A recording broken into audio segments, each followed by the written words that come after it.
하나님의 말씀 보시겠습니다. 하나님의 말씀 디모데후서 2장 3절에서 7절 말씀입니다.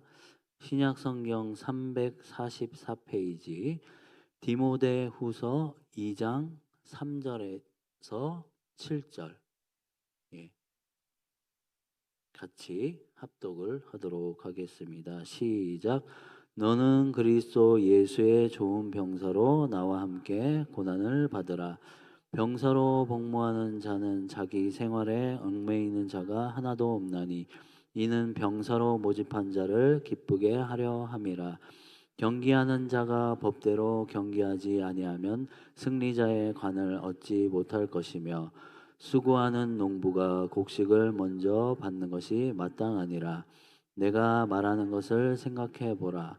주께서 범사에 내게 총명을 주시리라. 아멘. 수요 예배에 나오신 성도님들께 주님이 주시는 기쁨이 충만하시고 마음에 소망하는 일이 이루어지는 복이 임하기를 바랍니다. 잘 들리세요? 예, 알겠습니다. 자, 오늘은 디모데후서 16번째 시간이고요. 네, 시간을 맞이하고 있습니다. 바울이 살아낸 그리스도의 좋은 병사의 삶과 자세가 무엇인지에 대해서 알아봤어요. 네, 오늘도 이어서 성도는 어떤 가치로 살아가야 할 것인지에 대해 고찰해 보면 좋겠습니다. 네, 바울은 디모데에게 자신이 복음을 위해 받은 고난처럼 함께 이 고난에 동참해 주기를 위해서 부탁을 하고 있습니다. 세대가 세대에게 바톤을 터치하는 것처럼 디모데는 바울에게 보고 배운 대로 이 복음을 위한 삶을 살아낼 것입니다. 가정과 일상을 뒤로 하고 자신을 부른 상관을 위해 집중하고 목표 지점을 향해 죽음을 마다하지 않는 병사처럼 그리스도의 부르심을 몸과 마음을 다해 따랐던 바울은 이제 다른 비유를 가지고 와서 영적 지도자가 수행해야 하는 덕목을 제시합니다. 5절을 같이 읽도록 하겠습니다. 경기하는 자가 법대로 경기하지 아니하면 승리자의 관을 얻지 못할 것이며, 전심전력하여 헌신하기만 하면 다 되는 것이 아니라 법을 지키면서 해야 합니다. 경기장에서 경기하는 사람의 경우가 적절한 비유가 되었던 것이죠. 그래서 바울 당시 1세기에는 이스티미아 제전 경기가 2년마다 열렸는데요. 파우사니아스의 헬로니카와 고고학적 비문 자료에서 확인을 할 수 있어요. 그래서 기원전 582년부터 고린도 지역에서 열린 운동 경기입니다. 이들은 10개월 전부터 엄격한 훈련을 받아야 했고요. 그리스 도시 국가들은 선수 명부와 훈련 증명을 제출을 해야 했습니다. 네, 규칙대로 경기하겠다는 맹세를 하는 선서도 받았습니다.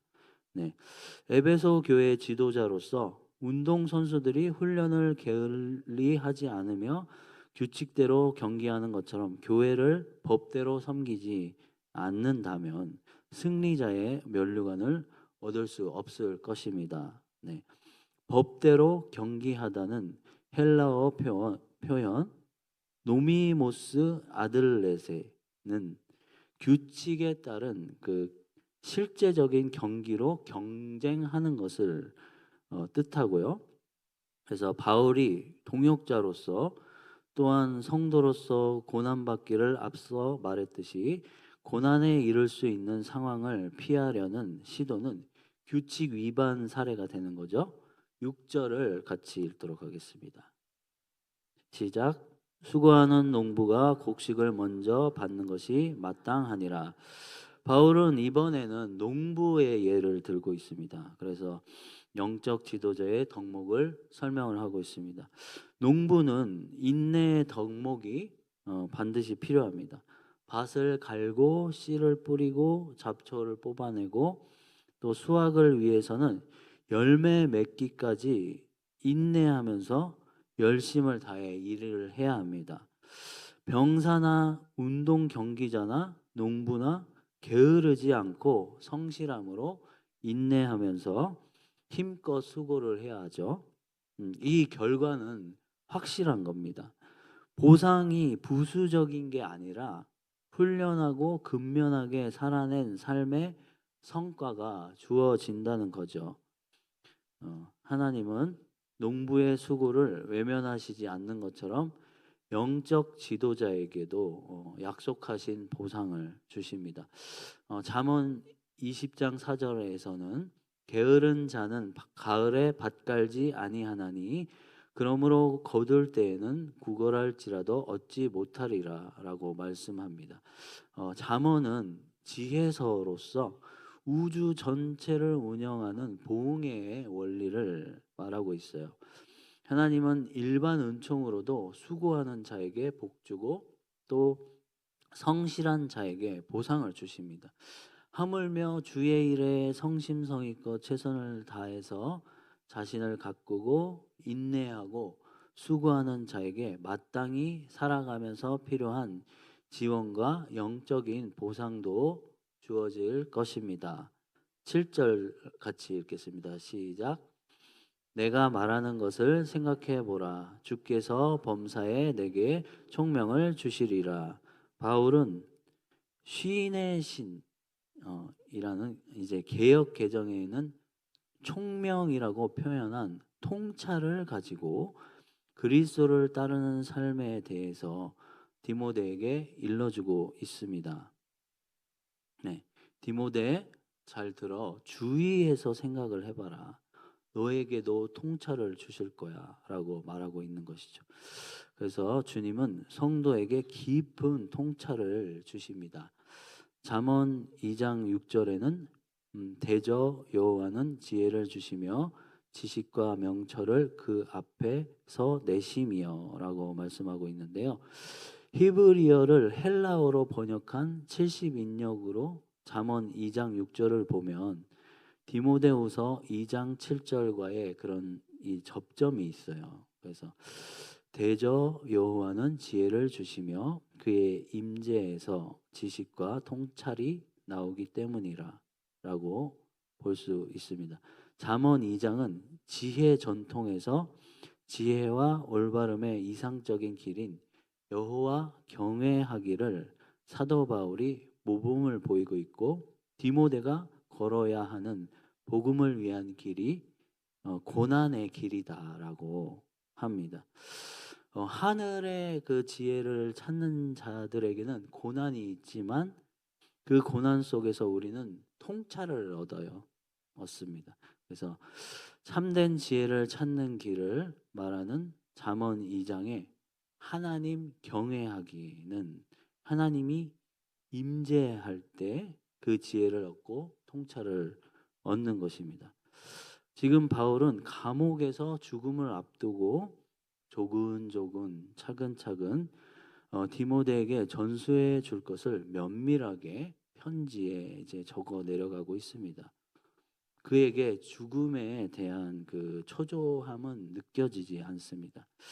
그가 영원한 소망을 가졌기에 이 영원한 것을 더 전수하기 위해서 애쓰고 있습니다. 바울의 편지가 뭔가 이제 장엄하고 웅장해 보이지만 바울은 일상에서 그 통찰을 얻어서 말하고 있습니다. 세상의 지혜가 연결되어서 지금 로마 사회에서 일어나고 이해할 수 있는 병사, 운동선수, 농부를 연상하여서 복음으로 사는 삶을 잘 설명해 주었습니다. 팀 켈러는 문화 내러티브 속에서 오류와 미신, 우상을 발견을 해서 그걸 설명을 해주라고 늘 주장을 했어요. 그 바울도 이런 방식으로 디모데에게 설명을 하고 있는 거죠. 그래서 예수님도 그 비유들 있잖아요. 그래서 예수님도 일상적으로 그 시대 사람들이 바로 공감할 수 있고 알 수 있는 그런 비유를 들어서 사람들을 이해시키려고 말씀하셨습니다. 디모데도 주변을 살펴서 그 세상 이치 속에서 성도로서 어떻게 살아야 할지를 통찰을 가지고 우리의 세계관을 가지고 생각해 보라고 하고 있습니다. 네. 예수님을 믿고 나서 경험적으로 예수님을 만나는 때가 있죠. 이렇게 이 뜨끈뜨끈할 때는 주변이 보이지가 않고 이렇게 직진을 하는 것 같아요. 그래서 대의 명분을 가지고 나만 옳은 것 같고 다른 사람은 약하고 믿음이 없어 보여요. 예, 믿음도 없어 보이기도 하고 하나님과 나 사이만 있고 사람은 이제 시야에서 없는 그런 시기가 됩니다. 이런 시기도 참 중요하죠. 그래서 남의 시선은 아랑곳하지 않고 쭉 이제 밀고 나가면서 하나님을 위한 일이라면서 나아갈 수 있겠죠. 그러니까 어릴 때 이제 다니던 그 저도 국민학교였는데 졸업할 때는 초등학교가 되긴 했는데 그 어릴 때 다니던 초등학교에 오래간만에 이제 가본 적이 있어요. 네, 학교에 다닐 때는 이 운동장이 굉장히 정말 커 보였는데 생각했던 것보다 많이 작은 거예요. 예. 그래서 신앙이 자라가면 어떤 시야가 달라지는 거죠. 그래서 저희가 이제 홈스쿨을 하잖아요. 그래서 집에서 애들을 키우고 있는데 홈스쿨을 하다 보면 이제 학교에서 공급해주지 않은 그러니까 스스로 이제 찾아서 배우고 뭘 해야 하는 일들이 많이 있죠. 그러면 이제 홈스쿨 컨퍼런스나 세미나 이런 데를 가야 하는 거죠. 근데 굉장히 통찰이 깊으신 그런 미국 강사분이 오셨어요. 모든 강의가 다 도움되고 좋았어요. 그러니까 그 중에서 이제 아들 불러내기라는 그런 챕터가 있었습니다. 그러니까 자녀가 이제 청소년기가 되면 이제 불러내라는 거죠. 예. 그 사춘기 때가 되면 그래서 그 아프리카 부족 중에 이제 아이가 어느 정도 자라면 그 성인 남자들이 사내 아이를 집에 와서 이렇게 불러내는 거예요. 그 아이를 이렇게 부르고 이 아이는 엄마와 작별을 해요. 작별을 하고 나와서 성인 남자들과 생활을 하게 됩니다. 그러니까 성인 남자들과 지내며 집을 떠나서 생활하면서 남자가 되는 의식을 통해서 그는 성인으로서 불러냄을 받습니다. 이런 원리를 강의를 하셨습니다. 그래서 사춘기 아이가 나이가 되면 아이가 그 아이를 불러내라라고 하면서 여러 그 불러내는 구절들을 얘기를 해줬어요. 이 오래돼 갖고 잘 기억이 안 나고 그 하나 제가 그 중에 고린도후서 6장 17절에는 이렇게 돼 있는데 그러므로 너희는 그들 중에서 나와서 따로 있고라고 이렇게 말씀을 이게 불러내는 구절이다라고 해서 말씀을 하시는데 제가 불러 나오는 그런 같은 경험을 한 거예요. 그러니까 성인이 되어도 그 성인 아이에 갇혀 있을 수가 있어요. 저는 그러니까 한 초등학교 6학년에 갇혀 있었던 것 같아요. 그 수준이. 그날 이후로 저는 이제 성장을 한 것 같아요. 저희 아들이 20살이 넘었는데 그때 강의를 제가 들었을 때는 36살쯤이었는데 그때부터 이렇게 자라는 것 같아요. 그 강의를 듣고. 그래서 지금 정신 연령이 저희 아들이 보다 한두 살 어린 것 같아요. 제가 정신 연령 그 정도 수준이 낮은 정도로 자란 것 같아요. 어쨌든 그래서 아버지를 이제 찾아가서 어릴 때 있었던 일들을 이제 그리고 아버지가 잘 알지 못했던 일들을 막 이제 얘기를 했어요. 2시간 정도 이렇게 얘기를 했어요. 그때부터 이제 자란 것 같아요, 제가. 그래서 아직은 수준이 좀 어쨌든 초등학교 6학년이 또래보다 아무리 뛰어나도 한 중3 정도 하면 굉장한 수준이잖아요. 만약에 초6이. 그렇지만 더 이상은 잘할 수가 없는 거죠. 예. 그래서 인생에서 이런 영적 사춘기를 통과하는 과정이 필요한 것 같아요. 그래서 저는 이제 모태신앙으로 이제 중고생 때 이제 교회에서 부흥회 이런 게 사경회 같은 거 하면 다들 막 뜨겁게 기도하고 있는데 저는 이제 밍숭맹숭 해가지고 아 나는 뭐 하는 거지? 은혜도 못 받고 예, 이렇게 밍숭맹숭 이게 기도하는 거 보고 있고 그랬는데 그래도 이제 들은 게 있잖아요. 많이 이제 어릴 때부터 들은 게 있으니까 이렇게 기도를 했어요. 하나님 많이 얻어 맞지만 말고 돌아오게 해주세요. 이렇게 예, 기도를 했어요.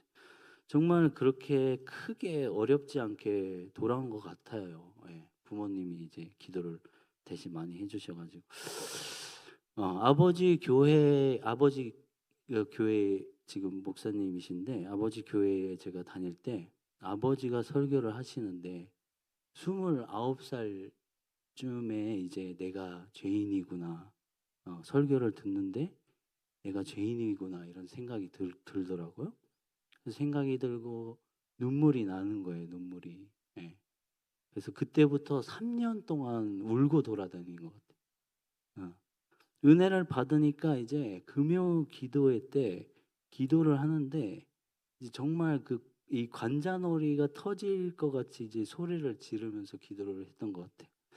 뭐 손을 들고 막 이렇게 막 소리 지르면서 기도를 하다가 기도를 멈추면 어떻게 돼요? 이게 머리가 이제 찡하고 이제 별 같은 게 이제 보이는 거죠, 이제. 그죠? 그리고 손이 찌릿찌릿해요. 손이 찌릿찌릿.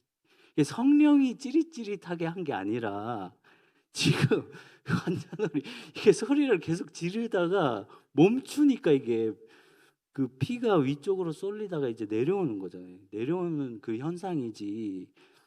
그러니까 어릴 때 그 손바닥 이거 전기놀이 할 때 피 안 통하게 했다가 풀면 이렇게 찌릿하잖아요. 그런 거죠. 근데 그때는 뭐 이제 뭐 손을 얹으면 뭐가 될 것 같고 이런 생각 이런 느낌을 가졌다고요. 그러니까 지금도 소리 막 지르고 하고 싶은데 좀 잘 안 되게 됐어요. 좀 잘 안 되게 됐어요. 그래서 아쉽긴 해요. 그래도 이제 또 조용하게 하는 그 기도의 맛이 있더라고요. 그래서 그분이 조용한 가운데서 위로하시고 힘주시고 또 잘했다고 하시는 그런 따뜻함이 있어요. 그냥 물론 이제 조용하게 하니까 좀 졸려요. 그래서 다시 이제 소리를 좀 크게 내면서 기도하고 싶긴 한데 요새 좀 잘 안 되는 것 같아요. 그래서 송탄제일교회 전도사가 되기 전까지 저도 이제 집사였을 거 아니에요. 집사. 근데 집사였는데 그러니까 여기 오기 전까지 이제 그 다니던 교회가 있었는데 거기는 이제 또 아버지 교회 말고 또 다른 거 나중에 뭐 궁금하면 오셔서 물어보시고 너무 복잡하니까 어쨌든 거기 합동층 교회를 다녔는데 어쨌든 저녁 예배를 드렸어요. 그래서 그러면 이제 교회에 계속 있기도 하고 아니면 집에 갔다 오기도 하고 집이 조금 거리가 있으니까 그렇게 하기도 했는데 저녁 예배를 드리면 9시쯤 됐어요. 저녁 9시쯤. 그래서 그러면 끝나고 나갈 때 이제 담임 목사님하고 이제 교육자분들 서 있고 이제 저 장로님들 이렇게 서 있어요. 그러면 쭉 서 계시는데 이렇게 악수를 하고 나오는 거예요. 이렇게 담임 목사님이 이렇게 교육자분들 이렇게 악수하고 나오면 그게 뭐랄까 그 엄청 상쾌한 그런 기분이 들어요. 이렇게. 예. 그러니까 물론 이제 집에 딱 돌아가면 머리에 막 쥐어 뜯으면서 이제 아 내일 회사 가야 되는데 이렇게 되는 거죠. 엄청 고통스러워지죠 갑자기. 월요일 회사 가야 되니까. 예. 그때가 정말 훨씬 믿음이 좋고 괜찮았던 것 같아요. 지금은 진짜 별론 것 같아요. 제가 봐도. 그래서 예전 같지가 않아요. 그래서 그러니까 금요 기도회 때 이제 평일에 월요일부터 금요일까지 일을 열심히 하고 와서 이제 다리가 후들거리게 해서 이렇게 그냥 예배당에 의자에 탁 앉으면은 눈물이 막 줄줄줄 나와요. 그냥 그랬는데 지금은 예전 같지가 않아요. 그래서 지금은 그래서 잘 모르겠지만 어떤 과정 중에 있겠죠. 예, 그 단계가 아니고 다른 그런 거겠죠. 그래서 우리는 삶의 단계마다 믿음의 성장 단계마다 어떤 통찰을 얻게 돼요. 통찰을. 그래서 여러분의 인생 여정과 믿음의 발걸음 가운데 얻은 통찰이 무엇인가요? 예. 그래서 이렇게 한 분 한 분 이제 예수님 어떻게 만난 얘기부터 이렇게 은혜 받은 얘기 이런 걸 다 나눠보면 좋겠네요. 그죠? 여러분들도 말하려면 여기 현수막 붙여놓고 그죠? 간증 집회를 몇 시간 하셔야 되잖아요. 그래서 고난은 우리에게 통찰을 가져다 줍니다. 시편 119편의 시인은 고난에 대해 여러 말들을 하고 있습니다. 119편 50절에는 이 말씀은 나의 고난 중의 위로라 주의 말씀이 나를 살리셨기 때문이니이다 라고 하고 있고 119편 67절에는 고난 당하기 전에는 내가 그릇 행하였더니 이제는 주의 말씀을 지키나이다. 71절에는 고난 당한 것이 내게 유익이라 이로 말미암아 내가 주의 율례들을 배우게 되었나이다. 92절 말씀에는 주의 법이 나의 즐거움이 되지 아니하였더라면 내가 내 고난 중에 멸망하였으리이다. 또 107절에는 나의 고난이 매우 심하오니 여호와여 주의 말씀대로 나를 살아가게 하소서. 153절에 나의 고난을 보시고 나를 건지소서. 내가 주의 율법을 잊지 아니함이니이다 라고 119편 기자는 얘기를 하고 있어요. 여러분의 고난은 통찰을 만들었어요. 그러니까 왜 통찰이 필요하고 고난이 필요합니까?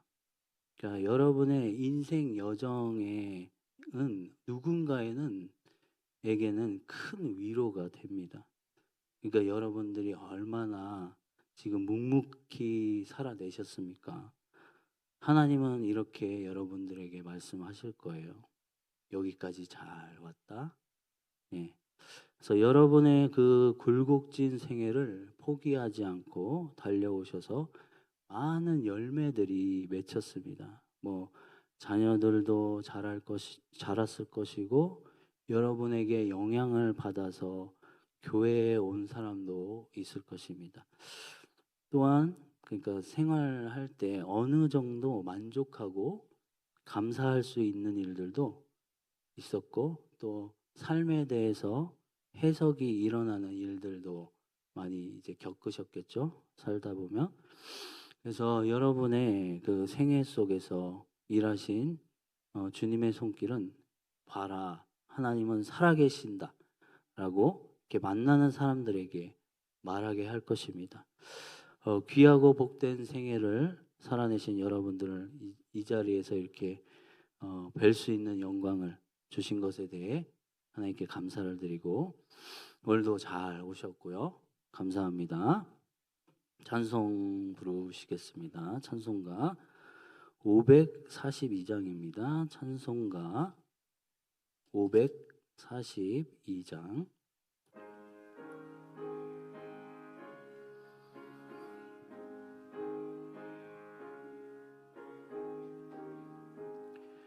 구주 예수 의지함이 심히 기쁜 일일세 영생 허락 받았으니 의심하주 없도다. 예수 믿는 것은 받은 증거 많도다. 예수 귀한 예수 믿음 더욱 주소서.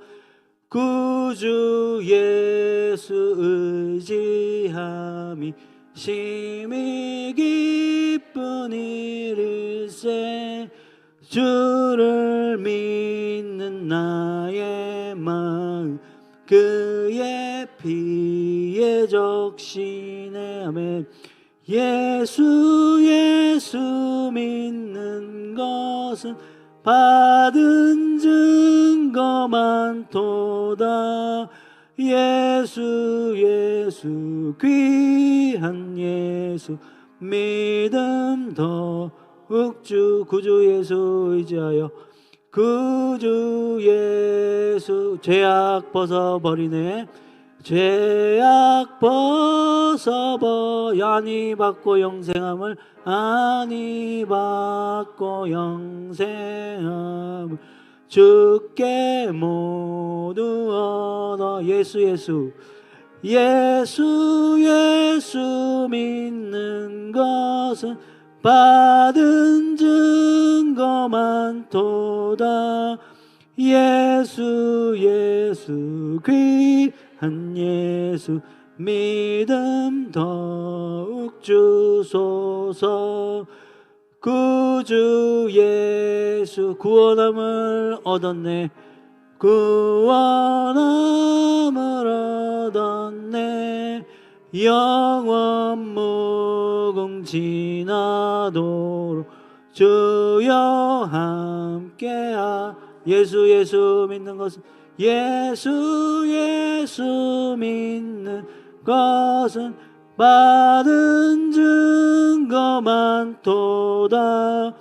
예수 귀한 예수 믿음. 예수 믿는 것은 예수 믿는 것은 받은 증거 많도. 아멘. 예수 귀한 예수 믿음 더욱 주소서. 아멘. 그렇습니다. 우리 기도하며 나아갈 때 우리의 일상에 만나는 일들, 그리고 우리가 사회 속에서 통상적으로 알고 있는 것들, 그 속에서 우리가 경험하는 또 고난의 현장, 일상에 먹고 사는 그 현장, 그 힘들고 어려운 일들, 기쁘고 즐거운 일들, 그 안에서 우리는 통찰을 얻게 됩니다. 모든 갈등이 나쁜 게 아니고 그런 갈등을 통해서 생각해보고 또 내 마음을 또 새롭게 비춰보고 또 반추해 볼 수 있는 기회가 되는 것입니다. 모든 우리의 현장이 쓸모없는 시간이 없습니다.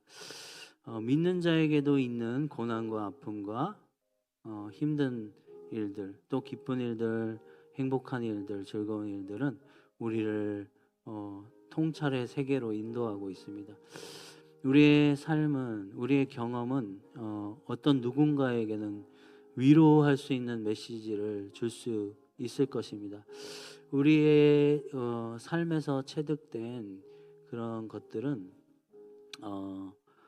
사람들이 우리를 보기에 정말 신이 있구나, 하나님이 살아계시구나, 너의 삶을 보니까 너가 잘 안 풀려도 계속 교회를 다니고 또 잘 되어도 하나님께 영광 돌리는 거 보니까 뭐가 있긴 있는 것 같구나. 그런 것을 우리가 그들에게도 통찰을 심어주고, 그분들이 그냥 일반 은총 속에 있는데 특별 은총 속으로 구원받은 자로 들어오는 그런 역사가 우리 삶을 통해서, 우리 일상을 통해서 일어날 것입니다. 여러분들은 정말 최선을 다해서 이 시기까지, 여기까지 잘 오셨습니다. 그래서 하나님께 감사드리고, 내가 어려웠던 그 순간들도 하나님은 일하고 계셨군요 라며, 내가 주님을 위해 여러 일들을 겪을 때에도 그 가운데 주님이 함께 하시고 나에게 좋은 것을 공급하시고 나에게 통찰을 주시는 것을 믿습니다라며 우리 기도하며 나아갑시다. 놀라운 주님, 주님께서 베푸신 구원의 감격은 참으로 놀랍고 정말 이루 말할 수 없는 것입니다. 우리에게 베푸신 놀라운 은혜와 사랑을 우리가 영원토록 찬양하며 즐거워할 것입니다. 바울은 지금 죽음을 앞두고 아버지 하나님, 이 마메르티눔 지하 감옥에서 굉장히 춥고 습한 그 가운데서 조근조근 디모데에게 아버지 하나님, 후세대에게 차기 지도자에게 이렇게 조근조근 말을 하고 있습니다. 너가 생각해봐라.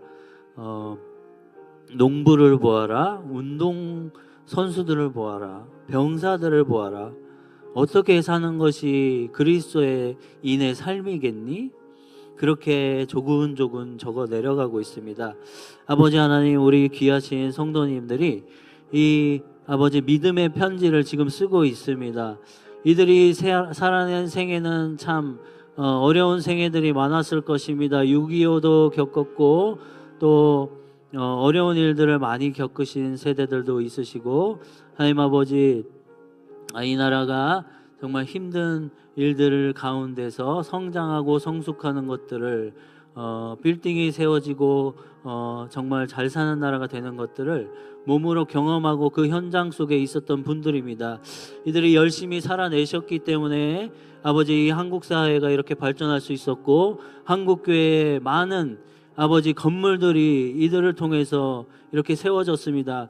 이들의 삶은 우리에게 어떤 나침반이 되고 이들의 믿음의 여정이 우리에게 위로가 되고 통찰이 되고 우리가 어떻게 생활해야 될 것인지 깨닫게 되는 아버지, 귀하신 분들을 주님께서 축복하여 주시고 위로해 주시고 잘 살아오셨다고 말씀해 주시옵소서. 아버지, 우리의 생애는 헛된 시간이 없습니다. 그 복된 시간을 우리에게 주신 건 너무도 감사하고, 아버지 하나님, 주를 위하여 주님의 영광을 위하여 하나님 나라를 위하여 살아내는 우리가 될 수 있도록 도와주시옵소서. 우리 생애를 축복하시고 안아주시는 주님을 찬양합니다. 마지막 기도 가운데 주님께서 역사해 주시옵소서.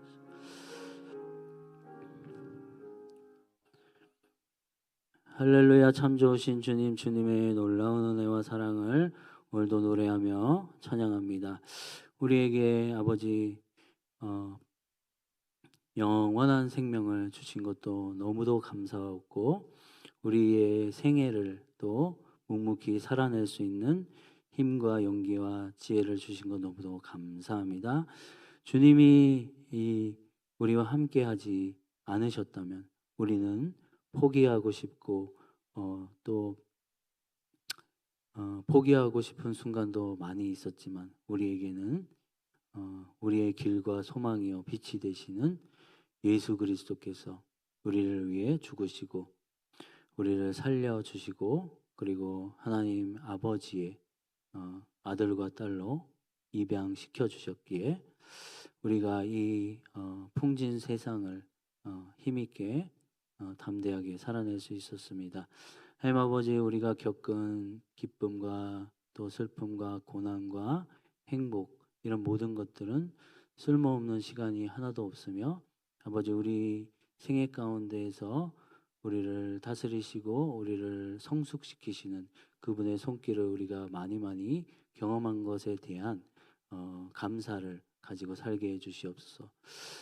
후회하기보다는 감사하며 그런 생애를 통과하게 해주신 그 은혜 때문에 또 나에게 오는 자들에게 위로의 메시지를 얘기할 수 있고 같이 공감할 수 있는 생애였다는 것을 우리가 기억하면서 우리가 고난 속에서도 하나님이 우리에게 영감과 통찰과 지혜를 주셨다는 것에 대한 감사가 있을 수 있게 해주시옵소서.